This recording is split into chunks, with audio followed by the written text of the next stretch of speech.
fellow Falcoholics. What is up? Welcome to another episode of the Dirty Birds and Brews podcast. I'm your host, Kevin Knight, here at Falcoholic Kevin to bring you some bold predictions for Falcons free agency, which probably, there's a solid chance that the Falcons themselves will have already moved on some of these things before you guys hear this episode, but that's the risk with these bold predictions. But for the record, okay, this is for the marbles. I am recording this on Friday at 3:35 p.m. Okay, so anything that happens after this, I did not know about. So if something does happen that I correctly predict, I could still get credit for it, even though this episode's not coming out until Monday. Just for the record, but I'm going to get this episode up for you guys so you can have some fun while we wait for the first moves to come in. Probably around Monday at 4, we will start to see these initial moves being announced. Stuff happens. Technically, legal tampering doesn't open until, Monday, but a lot of this stuff is happening behind the scenes. And it's just the way it goes. So it's happening earlier and earlier every year, but it'll be fun to talk about some of these potential moves the Falcons could make, some things that I still think will happen, some things that I don't think will happen, and so on and so forth. So this will be a fun show, fun little preview show here. There will not be a live on Wednesday. If the Falcons are active and we get some major moves, I will try to do a show recapping those as soon as possible. But otherwise, I will actually be traveling the week of free agency, as sometimes happens, because that's just when spring break happens to fall. But try to get you guys a show on any breaking big news stuff that happens, if there is anything. But then we'll be back to a normal schedule after this week as we get fired up for full draft season mode here for the next 2 months, March and, I guess month and a half through the end of April. So before we dive into this final free agency preview and bold predictions episode, I want to get you guys a real quick word from our sponsor. As always, it's Bet Online, folks. Bet Online is the world's most trusted betting platform and your number one source for online betting in 2025. Whether you're a seasoned fan or first-time bettor, Bet Online is your ultimate game day companion with the latest selection of odds on everything from NBA, college basketball, March Madness firing up, to the NHL and UFC. Bet Online continues to be your number one sports betting source from every three-pointer to hat trick. BetOnline's got you covered with odds, stats, and more for every game, every play, and every win. When you sign up over at betonline.ag, that's the website, use our promo code BELIEVE, that's BLEAV, like the podcast network, and you will get access to the latest promotions, which do change from time to time, so make sure to check when you sign up. But if you put in that code, that will unlock the latest promotions for you.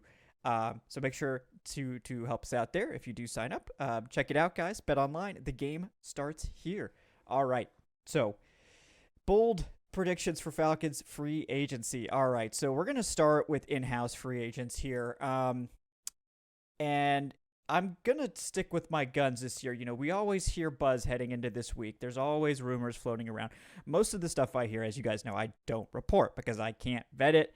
I hear a lot. I get sent a lot of stuff, and it's really hard for me to verify.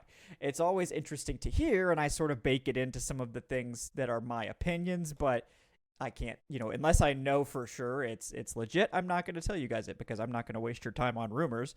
But given what I've heard, it's tempting to change some of my priors. But I think for the most part, I'm going to stick with my guns here because I haven't seen super compelling evidence. And what I'm talking about is Drew Dalman and his status. Now, I do think Drew Dalman will sign for more than my initial projection, which I believe was $12 million per approximately. I think it's going to be more like $15 million per. But I think if it's around that $15 million per number, the Falcons can and will get a deal done with Drew Dalman. So I think if that contract comes in around that number, my prediction is that the Falcons will get a deal done with Drew Dalman, despite the rumors, despite everything else, that he will return to Atlanta if the deal's in that range. Now, if the deal goes crazy, like some of what we've heard, like it's approaching $20 million or whatever, in that case, I don't think he's going to stick around. But my assumption is that the deal will be big, but not crazy big, and the Falcons will be able to work it out with Dalman and keep him around. At the same time, I do think the Falcons will tender Ryan Neusel either way because more than likely we won't know if Dalman's going to sign here until after free agency starts, and the Falcons can't risk Neusel and Dalman leaving. So what they'll probably do is give Neusel the right of first refusal tender, which is $3.26 million.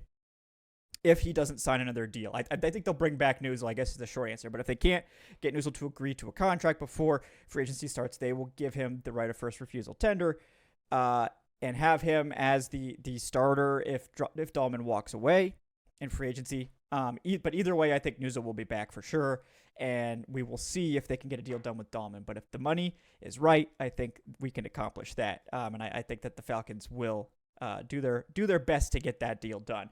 Another guy I think I'm pretty confident in returning, not that it's a very bold prediction, but Kadero Hodge I think is coming back. I think that's one that they will get done before free agency starts. I think both sides want that to happen, and I think it makes a lot of sense. So other Falcons like free agents that are pending, I know everyone. The other big one is Mike Hughes. My gut says that they will get a deal done with Mike Hughes, but again, I think it depends on how crazy the money is, right? So if Hughes is sniffing major like cornerback starting money, then I don't think they can afford to match it. But if it's like reasonable, like a $6 to $8 million per deal for a few years for Mike Hughes, I think they will try to get that done to solidify that spot. Other than that, I'm not sure there's any other major free agents out there that are gonna be worthy of discussing here. I think they'd, if Rondale Moore's willing to come back on the cheap, I don't see any reason why they wouldn't go that route, that sort of thing. But, I also think that both Judon and Simmons are leaving. I know there was some buzz with an Instagram story and all that, which are, of course, are the most, reliable sources of news. No, they're a lot of fun. I'm not trying to dunk on anyone for posting the Instagram stuff. It is fun to talk about, right? It's why I talk about it too. But I think Judon and Simmons are gone. I think Judon, Simmons, Lorenzo Carter, Richie Grant, I think those guys are all going to be heading out. And I also think Nate Landman has already been announced he's going to be allowed to test the market. If he doesn't get a deal, I think the Falcons are fine bringing him back, but it's probably going to be close to vet min. Like they view him, I think, as a depth linebacker at this point. So, and shout out to Liam McCullough, the first free agent signing, getting that 4-year extension. The Highlander will be the Falcons' long snapper for the foreseeable future. So congratulations to him there. So now moving on to outside free agents, which are probably the more, interesting group here, right? I still think the Falcons are going to be pretty, reports are all over the place. Some people seem to think that they're going to be really aggressive because Fontenot and Morris feel like their job's on the line, which I think they probably should feel that way. I also think that's just not how Morris typically or how Fontenot really has typically operated. So I don't know if he's just going to change now all of a sudden, but I do think the Falcons will be relatively quiet. Now, if they let Dalman walk and they're trying to protect what very likely could be a 4th or even a 3rd round comp pick, then they have to be really careful in free agency to protect that pick. That's a premium asset that you now have to protect. A 2026 3rd rounder. That's just, you got to protect that. Like, that is critical. So that means they would be dipping into the released market. And like I said last week, the released market is looking pretty robust. Like, you're not necessarily having to bargain shop by looking through the release market. There's guys like Harold Landry just got released on Friday. We've seen, obviously, several interior guys get released, Jonathan Allen among them. I know Draymond Jones in Seattle also got released. The way to see these guys, by the way, if you look at something like over the cap, they will be listed as street free agents or SFAs. So if you want to see the guys that are in that pool, just look for SFAs. And there's quite a market of them already. I mean, Joey Bosa, Harold Landry, Preston Smith from the Steelers, Sheldon Rankins, Sam Hubbard retired, so he's not one of those guys, but DeMarcus Walker, there are a number of options here. And the thing about these players is they do not affect the comp pick formula. So anyone you sign out of that group, they are not considered part of the comp pick formula because they have been released. So you can go all in on this group, and this group will not affect your comp pick. So if they let Dalman walk, my prediction is that the Falcons do actually splurge on someone from this group. I don't know who it'll be, but I think they do go after an edge rusher or somebody else, or an interior defensive lineman or someone from this group of street free agents, they make a decent splash here. My thought would probably lean towards someone like a Harold Landry. I think he fits what they want. There were rumors they had interest in Landry previously as well. So I think, Landry could be an option. I think he's on the upswing too. He's going to be 29 this year, but he's on the upswing. And I think that could be a worthy one that's not going to impact your comp picks. Now, if they don't lose Dalman and they're not worried about the comp picks, the same thing applies, but I think that opens the door to another splash. And at that point, I think Jamien Sherwood is definitely someone that they're going to be looking into, really wanting potentially. And even if they do get the comp pick, they could they could spoil it by going into this room anyway, because the reason for that, like just not caring about the comp pick, is like if they don't win this year, they're not going to be able to cash in that comp pick anyway, right? So, I do think that they will be aggressive to a point. Like I think we'll see probably one big move either from the street free agent or non-street free agent pools. Jamien Sherwood, but like that's a typical one, right? But I do actually think the Sherwood move is very possible. I do think that is one that they will be looking into as an option to really shore up. And again, the reason I like going linebacker in free agency is because typically you get these guys at a discount relative to other positions. Same thing with safety. I think there could be an argument to be made that safety is another one where there's a number of options on the market. Trayvon Merrick is probably my favorite, 26. I love Javon Holland too, but I think his price tag will be astronomical, even relative to the safety market. I think the Falcons, the most likely places for them to go are like linebacker, safety, or edge rusher. And we will see, but I do think we get one splash. So my bold prediction is that the splash is Jamien Sherwood if they keep Drew Dalman, or Harold Landry if they don't keep Drew Dalman. And it could also just be both, right? And the thing is, if you're signing for guys and not trading for them, I know Trey Hendrickson, we'll talk about that in a minute. That at that point, you can manipulate that contract to be pretty cheap the first year. You can backload the hell out of it, right? And push make the first year base salary very minimal.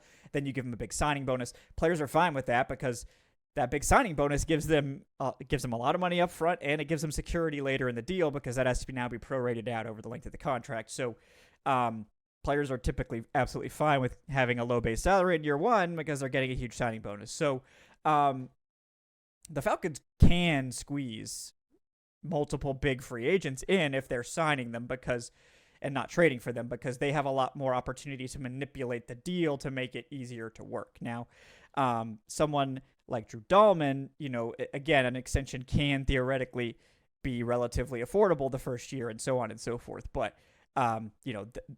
the consequence of signing those backloaded deals is that your future years start to get ballooned above market rate, right? So that's how you get, players that are making, $15 million per, for example, which is probably what you're sort of starting at with Harold Landry. Maybe he gets even more, I don't know. But Harold Landry, if he's averaging $15 million per year, that's how you get like in year 2 or year 3, like the cap hit in the 20s or like 25 to 30 million in cap hit, because all of the money has been backloaded. The base salaries and everything are backloaded on the end of that contract. So that's just a consequence you have to deal with, but it's something that a lot of NFL teams are willing to do because the cap keeps ballooning, right? So it doesn't end up being as big of a deal when the cap keeps going up every year to kind of cover your ballooning cap hits later on. So it is what it is there. So next, so that's my bold prediction. The Falcons sign at least one marquee, quote unquote, however you determine that. They'll sign one big signing.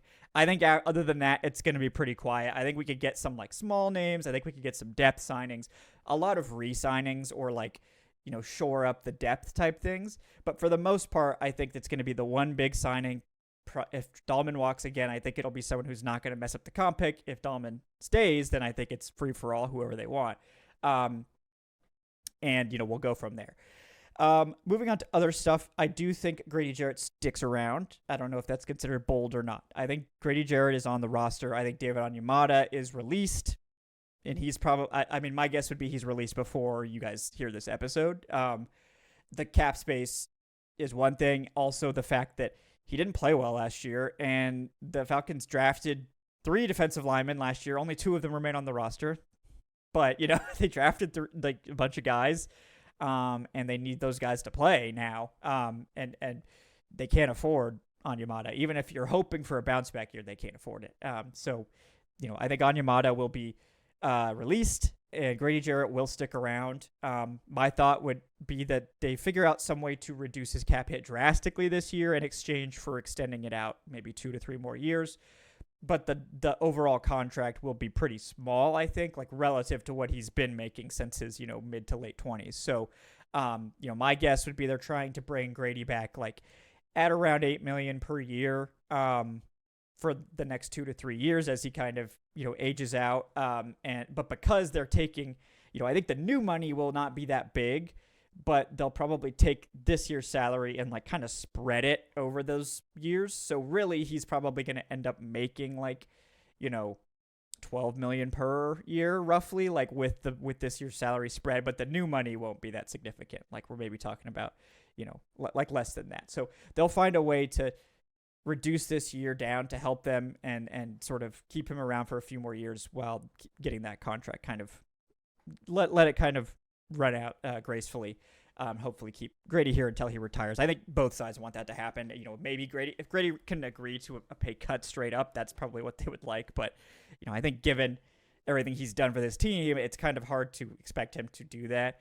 I don't agree with asking people to take pay cuts typically. So, and I don't blame players for not wanting to do it. The team signed the contract, he deserves the money. So, it is what it is, but I do think Grady sticks around. Onyemata is released. Moving on to other stuff. This is, I'm sticking with my guns here, right? I can't get off this train now. We've ridden it this far. The Falcons will not cut Kirk Cousins. That I'm going to stick with that. And maybe they still will. I think a lot of people are convinced that they will. I know Daniel Jeremiah is utterly convinced that they will. And a lot of folks just think that they won't bother with it. I think, you guys know my opinion. I did a whole episode on it if you want to go back and watch that. I think the Falcons will not cut Kirk Cousins and therefore will begin the Kirk Cousins trade saga starting on March 17th.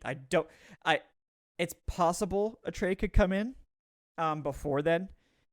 I think teams will again. I think there's a heavy belief that the Falcons aren't going to be keeping him, that they won't be willing to hold him, that they'll want to get him off the roster before the bonus guarantees on March 17th, so they won't bother offering a trade until then.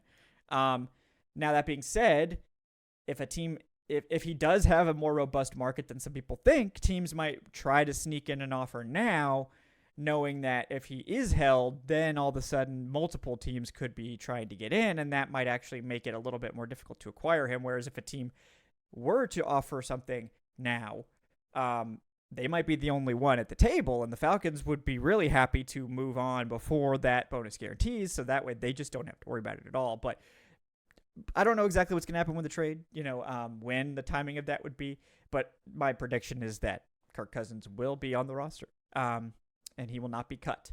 He will not be cut. He may be traded, will not be cut. So that's that end of it.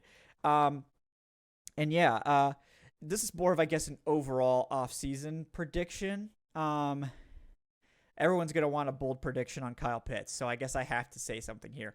My thought is that they will not trade Kyle Pitts, not necessarily because they don't want to, but because the offers won't be good enough. And I mean like before the draft, basically. Now, I think mid-season, like up until the trade deadline, there's going to be tons of speculation about if he could be traded. If he's having a strong season, or the Falcons are not having a strong season overall, it's going to heat up even more. So I think he could definitely be traded mid-season, like towards the trade deadline, if he's having a great season and the Falcons feel like they can get maximum value for him, or if the Falcons themselves are struggling, and they are just going to want to try to get out ahead of that, see if they can move him for something immediately instead of trying to bother with like a tag and trade situation next year. So my thought is that Kyle Pitts won't be moved during free agency this year. Like it'll be sort of a mid-year thing, if anything, that the team does ultimately hold on to Kyle Pitts. Let's see if there's any other ones I want to get out there. Just any extra spicy takes. Trey Hendrickson, didn't talk about that. Trey Hendrickson is going to be coveted by every team with any sort of edge rush need. So my thought is that the Falcons are interested. I guarantee you that they are. I think if they can get a deal done for a second rounder,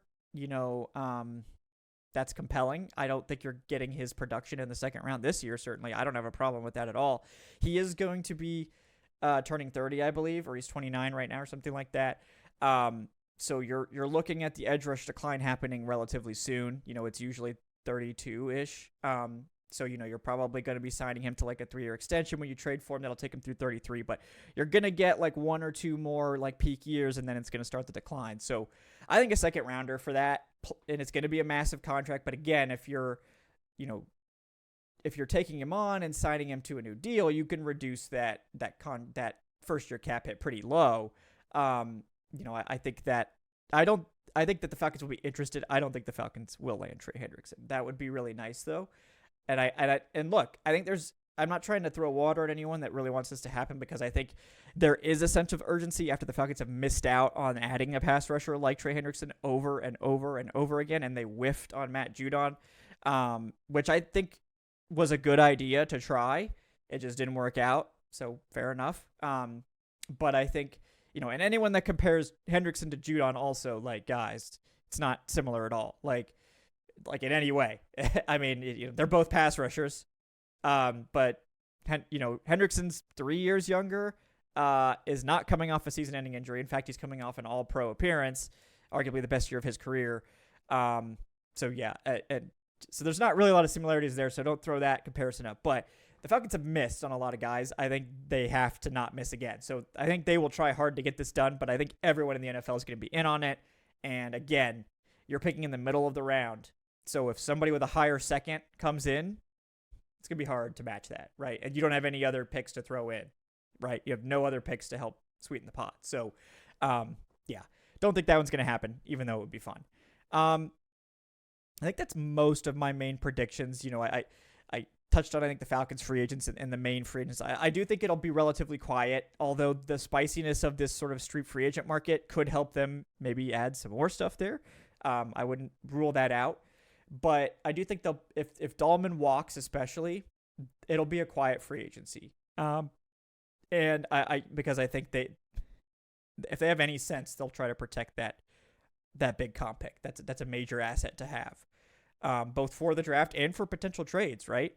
You got to protect that pick. So I think they'll be conservative, stick to that street free agent pool, and then wait until after the draft, and then go dip their toes back in and see what they got later. There, you can see how many guys are ending up on this market. There will be compelling, and solid free agents available later. Not the same breadth, not the same, breadth of guys right now, but there will be options. So, I think that, more likely than not, we're looking at a pretty conservative start here. If Dalman is retained, I think it could be conservative in other ways, because they just agreed to a massive contract. So this is Dalman's kind of their splash. But I think we get one big defensive signing regardless, and then hopefully we get Dalman back. That's sort of my hope overall. But guys, thank you so much for joining us here on the Dirty Birds and Brews podcast. Exciting week ahead. Hopefully the Falcons will be active one way or another. Even if they don't land a bunch of guys, they'll be in the mix for some, without a doubt. So, let me know what you guys think. Give me your boldest prediction in the comments, right? Your boldest Falcons prediction for who they're going to land or what they're going to do. Would love to hear from you guys. Please like and subscribe. As I said, the best thing you can do to help us out is subscribe to the show. It helps on YouTube. It helps a lot. You can also leave a 5-star review on your podcast platform of choice. That helps a lot too. Really appreciate everyone who's already done that. Thank you guys. You can support the show on Patreon, patreon.com/Falcoholic or you can sign up YouTube channel memberships. But yeah, we really appreciate you guys hanging out. I'm Kevin Knight at Falcoholic Kevin. Stay tuned to thefalcoholic.com for all the latest updates on free agency. Like I said, I'll be traveling, so I may not be tweeting quite as much while I'm out. But don't worry, thefalcoholic.com will have it all as soon as it comes out. Those guys will be working hard next week. And then I will try to get you guys a show if there's any breaking news in that period. But otherwise, we'll be back to a normal schedule next week. But until then, guys, thank you so much for joining us here on the Dirty Birds and Brews podcast. Have a great day and a great start to free agency, folks. We'll see you next time.